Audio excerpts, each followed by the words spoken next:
Hello and welcome to another week of reviewing La Mas Draga Season 4. You guys, this week's episode was so good, and honestly, there's so much to unpack. This week, the girls were challenged to create a runway look inspired by the muralistic movement of the early, I want to say, 1920s, according to the information that they gave on the show. 1921, I believe, was around the end of the Mexican Revolution, and it just began this political movement through murals and through art across Mexico. So this week, the girls were challenged to represent that in a look on the runway, and I have to say, it blew my mind, honestly. 98% of the looks that showed up on the runway this week were absolutely incredible. The episode was just so much fun. So before the runway, there was a mini challenge. The girls were put into teams of twos, and their whole job and gig was to come out on stage and animar el evento, which basically means, can you hype up the party? You're the MCs of the show tonight. What are you gonna do to keep everybody engaged when you're in a loud club where people aren't really paying attention sometimes? Out of all of the pairs, Veracruz and Cifed were the winners this week, which I agree with. All of the girls got constructive feedback from Hugo Blanquet and Pepe Teo. It was more of a challenge to see how they perform like in front of a live audience, and are they quick and witty, and can you come up with things on the spot? Some of them did become really awkwardly uncomfortable just because you could tell they didn't really know what to say or like couldn't really think of anything. But I do agree with the winners, Veracruz and Cifed. They were hilarious. Cifed didn't really talk, but I feel like that's what made it funny. So overall, they did do the best job out of everybody, and like really playing into each other and off of each other and being able to follow along with each other.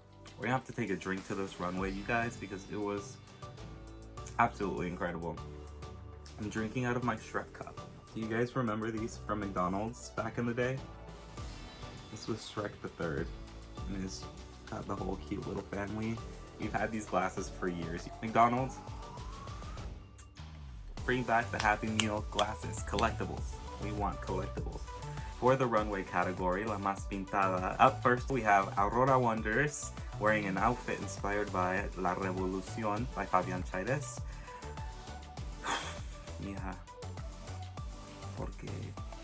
Mija, ¿por qué? This look was one of the worst ones of the night. I can see where she was going with this, however, it didn't pay off. She was wearing a nude illusion with the Mexican flag wrapped around her, and the sombrero. Okay, this sombrero didn't go with the look at all. The blue with the gold, I don't like it against the colors of the flag. I think it should have been a similar color to the one in the original painting, sort of a beige, to go with the nude illusion. The nude illusion itself was extremely loose. You saw it in the arms, you saw it on the back of the legs. I think that if it fit correctly and the flag was wrapped around her body a little bit different, it would have sold a completely different story. She did create the heels that have the guns as the heel, but like on her way off of the stage, the shit broke. Mama, your outfit was falling apart on the stage. Like, you can't have that happen. You can't be invited onto the show as a secret contestant and then pull this out of the bag. Like, come on. This look was a no, unfortunately. Aurora did share in the salseo that she had lost some weight, so she knew that the nude illusion was a little bit loose, but babe, if you knew you lost weight and your clothes didn't fit anymore, alter it and don't bring this onto the runway, you know what I mean? Or don't do the nude illusion at all. Come out actually naked, serve body, oil yourself up, make yourself shine, and serve body yaddy yaddy yaddy. I'm sorry, Aurora, but this look was a no. I also think it could have been, like, the ribbons in the original painting are so thin, it could have been super fun to kind of do a play on that Madonna look where she just wore the sensor bars around her privates. And like, imagine that just wrapped around her breast area and wrapped around the hips. And it just looked too bulky, do you know what I mean? So, Aurora, this was not the week for you. Next up on the stage, we have Cifed doing Cazadora de Astros by an artist named Remedios Varo.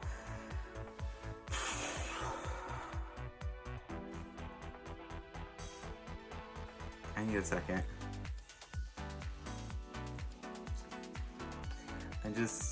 want everybody to take this all in.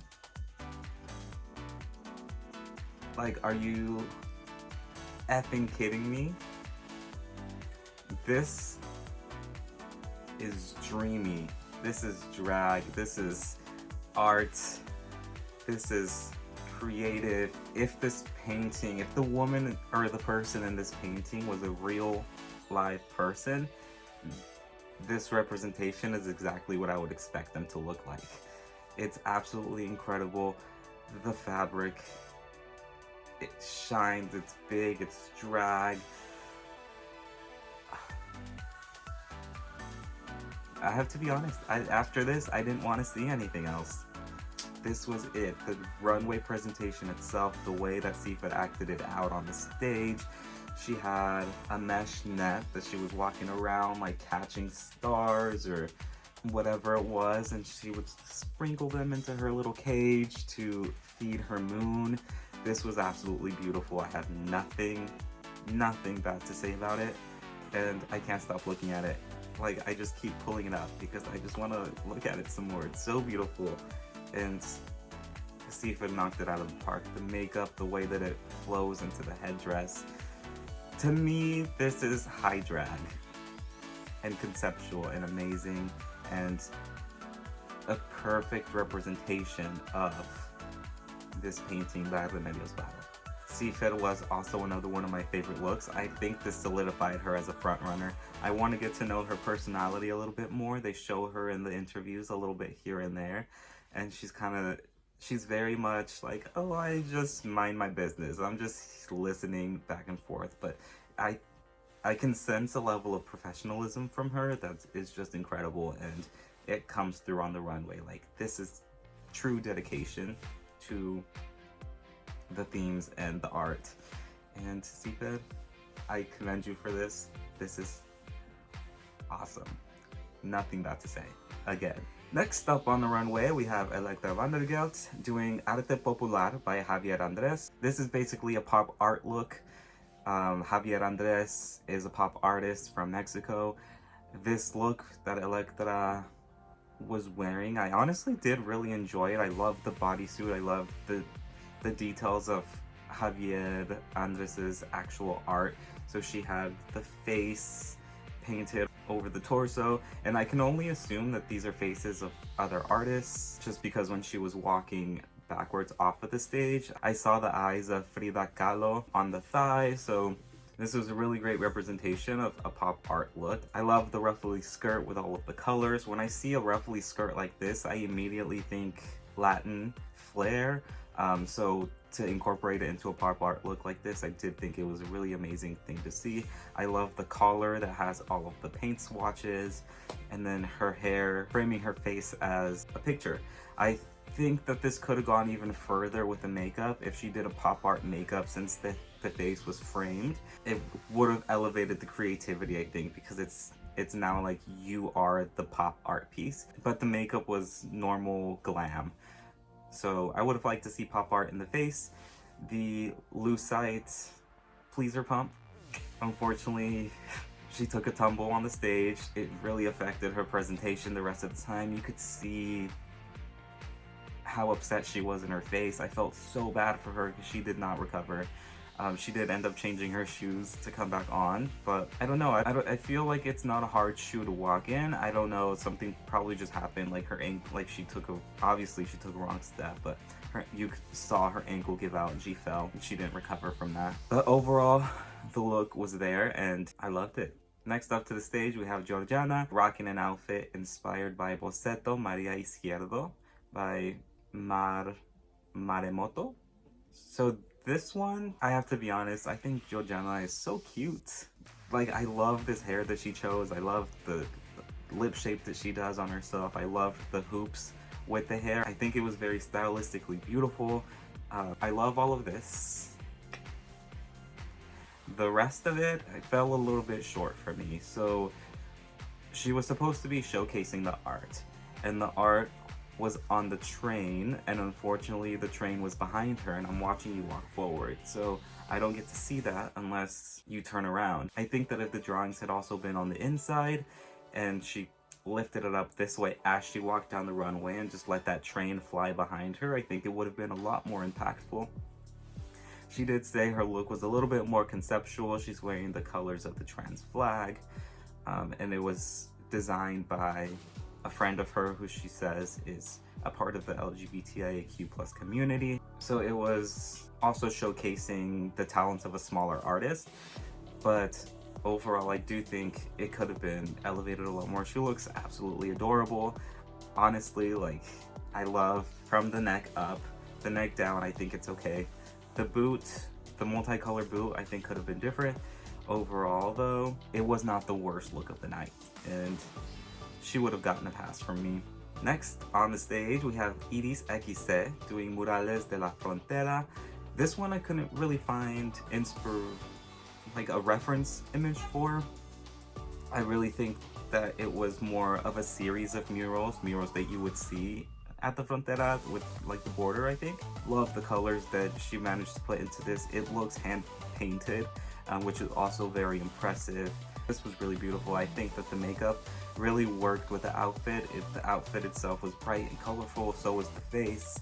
I did like the look overall. I loved that she came out with a political statement, and when that really represents something that she stands for, like, I felt the power behind. So good job, Iris XC. Next on the runway, we have La Carrera Mami doing Padre Miguel by Jose Clemente Orozco. This look was a step up from last week for La Carrera. This, I love the silhouette. Her body is always looking right. Honestly, even last week when she wasn't looking her best, her body was right, and that's something that you can give La Carrera hands down. I love this one. Also is another one that looks hand painted. The detailing on the bodysuit, the silhouette is proportioned. She has the long sleeve with the painting. They did give her the feedback that they wish there was a little bit more structure in the shoulder so that she didn't have to actually lift it to show off what was on there. The hair is fiery, it's amazing. Based off of the other looks that I've seen from Jose Clemente Orozco, he does a lot of like fiery types of looks. So yeah, this look was really well executed and on theme. La Carrera, good job this week. And moving on, we have La Morra Lisa doing El Tastuan. Hey, this is another one that I don't know if I'm pronouncing it right, so if you know, let me know. I'll be perfectly honest, I have a really hard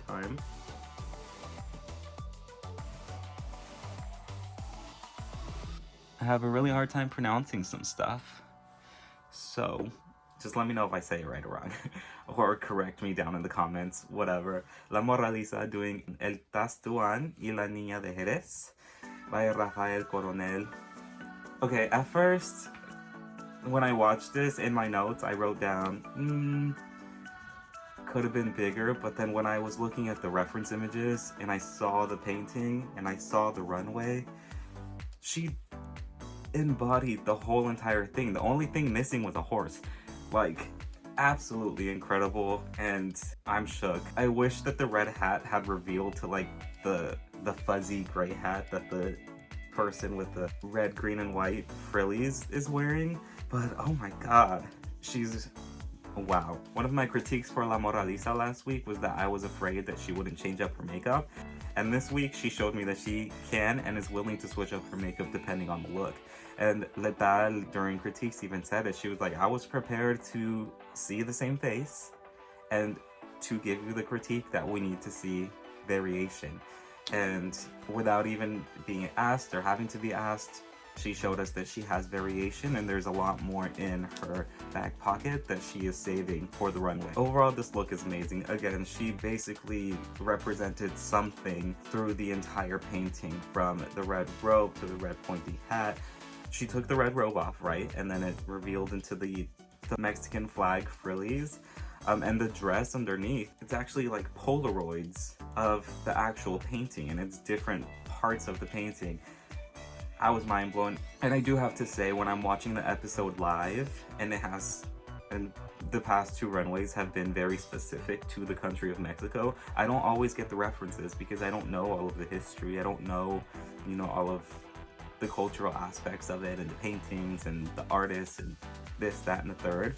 So After doing my research, I find a whole new level of appreciation for everything. La Moraliza killed it this week, proved us all wrong that you can, or at least proved me wrong, and Letal, because she said so, that you can change your face, and I no longer have that concern for you, La Moraliza. So keep showing up, and I love it. Chef's kiss. Chef's kiss. Okay. Next to the stage is Lupitaku.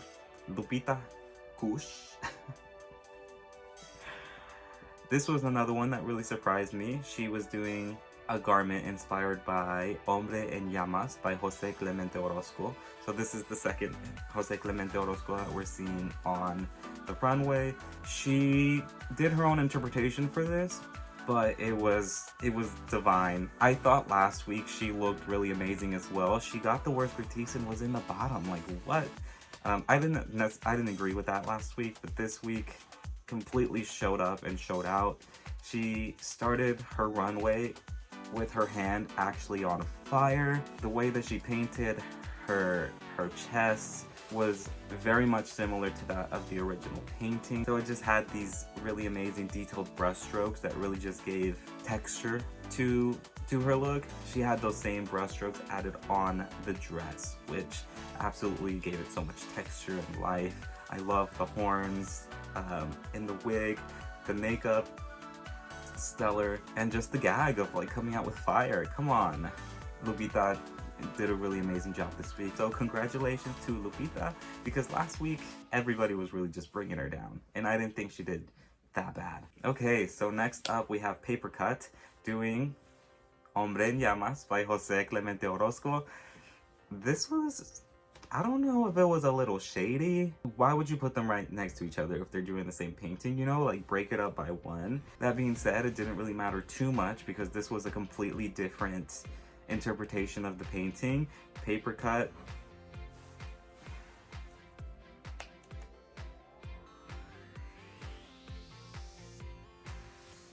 We love Paper Cut in this house, okay?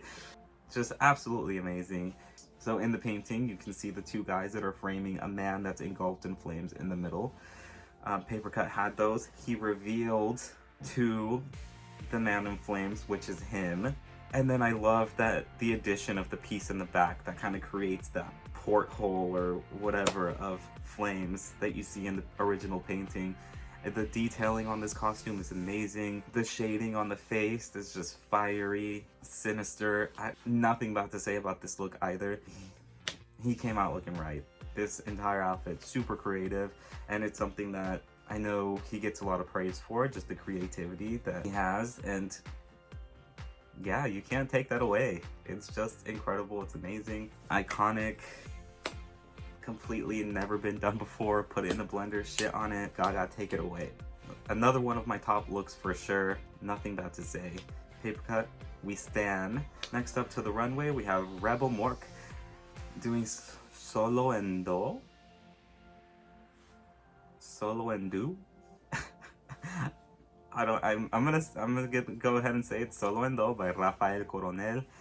Y'all, this was amazing. Amazing, amazing, amazing. I'm just gonna let you look at this. Take it all in, breathe it in, enjoy it. Enjoy the spookiness of it, coming out carrying your own head in both hands. The detail on this is amazing. The train on the black robe that followed behind her, just covered in flowers. Absolutely grand.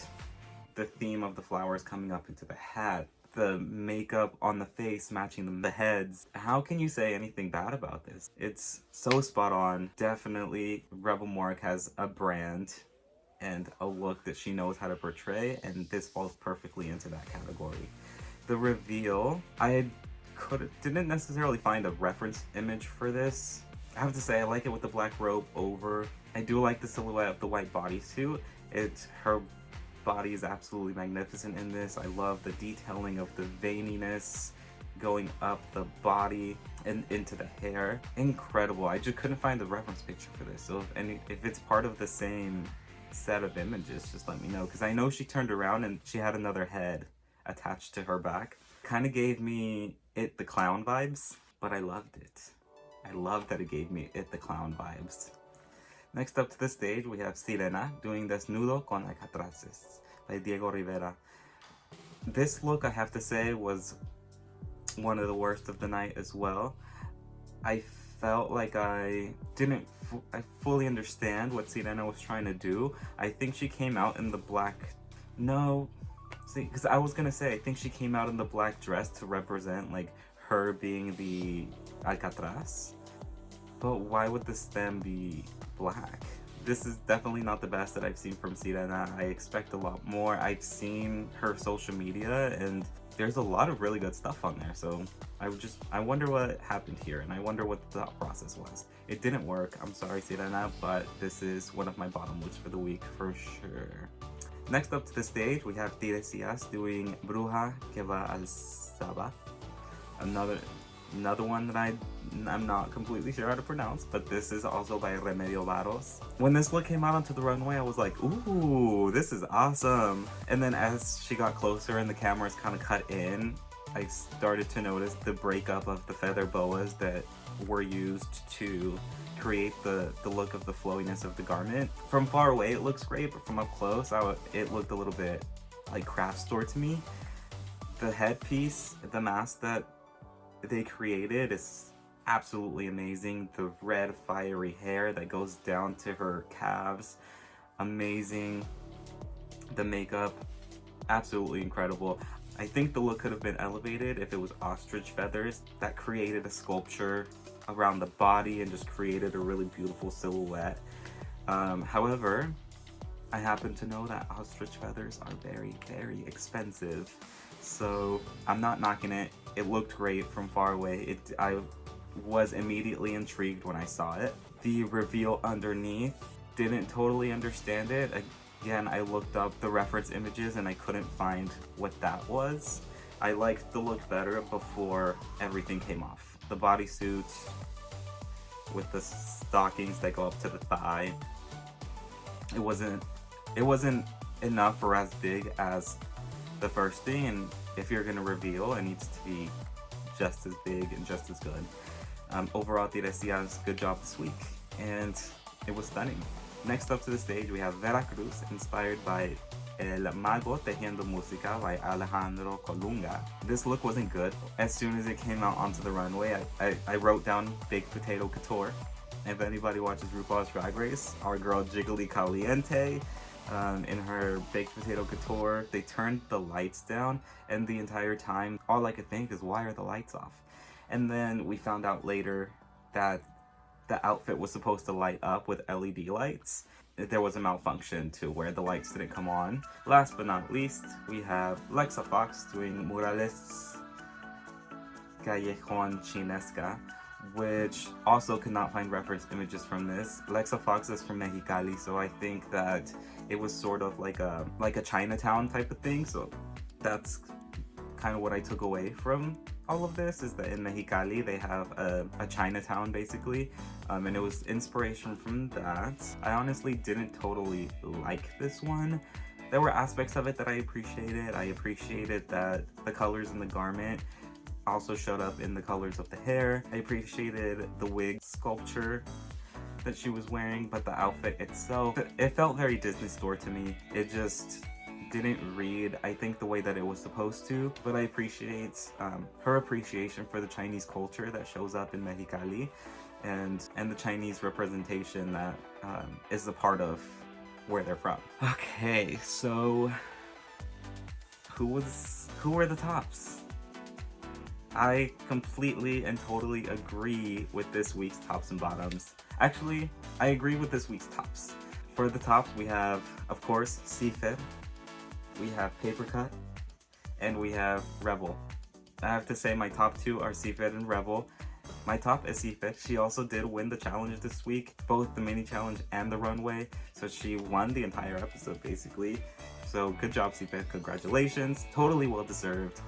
For Las Menos, which were the bottoms, we have Aurora Wonders, which I kind of already knew she was going to be on the bottom as soon as I saw that outfit step out onto the runway. We have Elektra Van Der Geltz and Giorgiana. Now, here's where I don't agree. I do think that the reason that they put Elektra in the bottom is because she fell. I don't think that was enough justification to put her in the bottom. What she brought to the runway fit in right with the theme. It was art pop. It was exactly what it said it was supposed to be. And just because she fell, I didn't think it was necessarily fair. I do think that Elektra could have done a better job recovering from that, and hopefully she takes this experience and knows that it's okay to fall. You can pick up and still continue to be a bad bitch. Giorgiana, I semi-agree with this one. I did think it was a little basic. The art didn't really come through. She said it was conceptual, but she had to explain it. So again, it's kind of what you hear all the time. If you have to explain it to me, then you know it didn't really read. I need to be able to see it and immediately know what it is. Somebody that I would have put in the bottom instead of Elektra is Sirena. I do think she had one of the worst looks of the night. At the end of the day, didn't really fit in with the theme. She came out in that black gown that had nothing to do with the art piece. So my bottom three would have been Aurora, Sirena, and Giorgiana if it were up to me. For this week, Aurora Wonders and Giorgiana ended up being the bottom two and had to do the lip sync. So they lip synced to Mujer Latina by Thalia, and to be honest, none of them served. None of them served. And this is a thing that I have with the show, where for all 3 seasons that I've been watching it, I haven't seen something yet that has given me everything that I need. I'm gagged, my wig is snatched, everything. But at the end of the day, somebody has to go and somebody has to stay. So this week, the guest judge, Camila Sodi, picked Giorgiana to stay. That means Aurora Wonders was the first one to go from the competition. The right choice was made, although Camila said whoever stays this week has to be in the lip sync next week, regardless of how good you do that week. So I don't know what's gonna happen. The show kind of just has some weird rules sometimes, and I'm interested to see how that's gonna play out. So that is all that I have today for my critiques and opinions on La Mas Draga episode 2, La Mas Pintada. If you are a fan of this show, if you're a fan of drag and you want to be here with me all season long, please like the video, subscribe to the channel, and comment down below. Let me know your thoughts and opinions. My social media is going to be in the description box, so you can follow me there and we can have a chat. I'm having a lot of fun this season, so I'll be back next week. And with that, I leave you. Have a great day, everybody, and we will see you next week for another episode of La Mas Draga Review.